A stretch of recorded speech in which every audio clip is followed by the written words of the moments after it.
Hello আসসালামু আলাইকুম দর্শক, welcome back to my channel. আশা করছি আপনারা সবাই ভালো আছেন। আজকে আমি আপনাদেরকে তৈরি করে দেখাবো প্যানকেক। আজকের এই প্যানকেকটা আমি আপনাদেরকে একটু ডিফারেন্ট ওয়েতে তৈরি করে দেখাবো। প্যানকেকের আজকের এই রেসিপিতে আমি ভিতরের অংশে ক্রিম দিয়ে তৈরি করে নিয়েছি বলে এটার নাম দিয়েছি আমি ক্রিমি প্যানকেক। এটা খেতে কিন্তু খুবই মজার, আপনারা তৈরি করলে নিশ্চয় বুঝতে পারবেন। আমি আশা করছি ভিন্নধর্মী ক্রিমি প্যানকেকের আজকের এই রেসিপিটি আপনাদের সবার ভালো লাগবে। তৈরি করছি ক্রিমি প্যানকেক। ক্রিমি প্যানকেক তৈরি করে নেওয়ার জন্য আমি একটা মিক্সিং বলে একটা ডিম ভেঙে নিচ্ছি। এরপর আমি এখন এতে দিয়ে দিব স্বাদ মতো লবণ এবং 2 টেবিল স্পুনের মতো চিনি। এখানে আমি আমার টেস্ট অনুযায়ী 2 টেবিল স্পুন চিনি দিয়েছি। আপনারা চাইলে আপনাদের টেস্ট অনুযায়ী চিনিটা কমিয়ে বা বাড়িয়ে নিতে পারেন। সব কিছু আমি একসঙ্গে খুব ভালোভাবে নেড়ে চেড়ে মিশিয়ে নিব।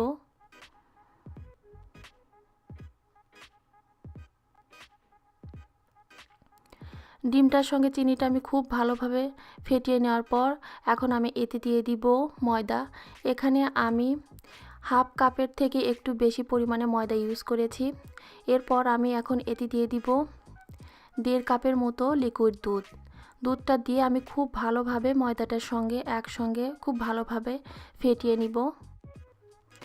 কোনো ধরনের যেন কোনো লাঞ্চ না থাকে সেদিকে লক্ষ্য রেখে খুব ভালোভাবে আমি প্যানকেকের মিশ্রণটা ফেটিয়ে নিয়েছি।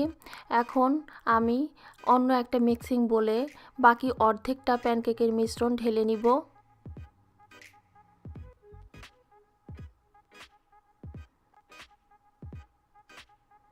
এখন এই মিক্সিং বোলটায় আমি দিয়ে দিচ্ছি 2 টেবিল স্পুনের মতো কোকো পাউডার। কোকো পাউডারটা দিয়ে আমি খুব ভালোভাবে নেড়েচেড়ে একসঙ্গে মিশিয়ে নিব। কোকো পাউডারটা দেওয়ার কারণে এটা অনেকটা ঘন হয়ে আসবে। আপনারা চাইলে এটা একটু পাতলা করার জন্য এর সঙ্গে একটু সামান্য পরিমাণে লিকুইড দুধ অ্যাড করে নিতে পারেন।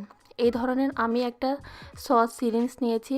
এখন কিছু মিশ্রণ আমি সস সিরিঞ্জে নিয়ে নিব। এরপর ক্রিমি প্যানকেক তৈরি করে নেওয়ার জন্য চুলাটা অন করে আমি একটা প্যান নিয়ে নিয়েছি। প্যানটা হালকা গরম হয়ে গেলে আমি একটা রাউন্ড স্প্যাচুলা দিয়ে কিছু ব্যাটার প্যানটায় দিয়ে একটা গোলাকার শেপ করে নিব। উপরের অংশ হালকা যখন ড্রাই হয়ে আসবে তখন আমি যে কোকো পাউডারটা দিয়ে বাকি অর্ধেকটা প্যানকেকের মিশ্রণ তৈরি করে নিয়েছিলাম সেই সস সিরিঞ্জ দিয়ে আমি উপরের অংশ হালকাভাবে একটু ডট আকারে সাজিয়ে নিব। এটা যখন হালকা একটু ড্রাই হয়ে যাবে তখন আমি একটা স্প্যাচুলা দিয়ে এটাকে উল্টিয়ে নিব এবং চুলার আঁচটা লো থেকে একটু বাড়িয়ে আমি এপাশ ওপাশ ভেজে নিব।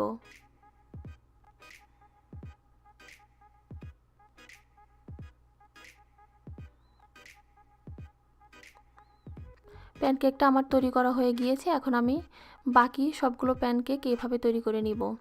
এরপর আমি ভেতরের ক্রিমটা তৈরি করে নেওয়ার জন্য একটা মিক্সিং বোল নিয়ে নিয়েছি। এখন এতে দিয়ে দিব আমি হুইপ ক্রিম। এখন আমি একটা ইলেকট্রিক বিটার দিয়ে এটাকে খুব ভালোভাবে বিট করে নিব।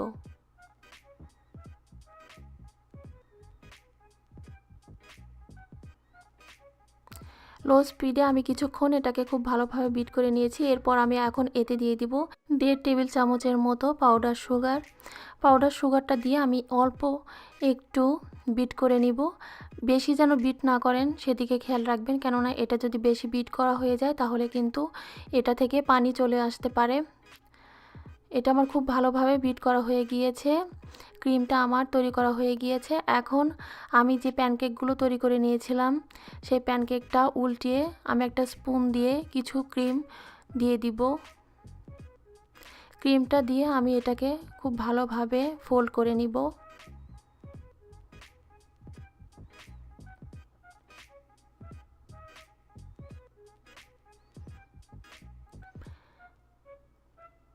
ঠিক একই রকমভাবে আমি আরও একটা প্যানকেক তৈরি করে দেখাচ্ছি। এখন প্যানকেকটা আমি উল্টিয়ে অল্প কিছু পরিমাণে ক্রিম দিয়ে দিলাম।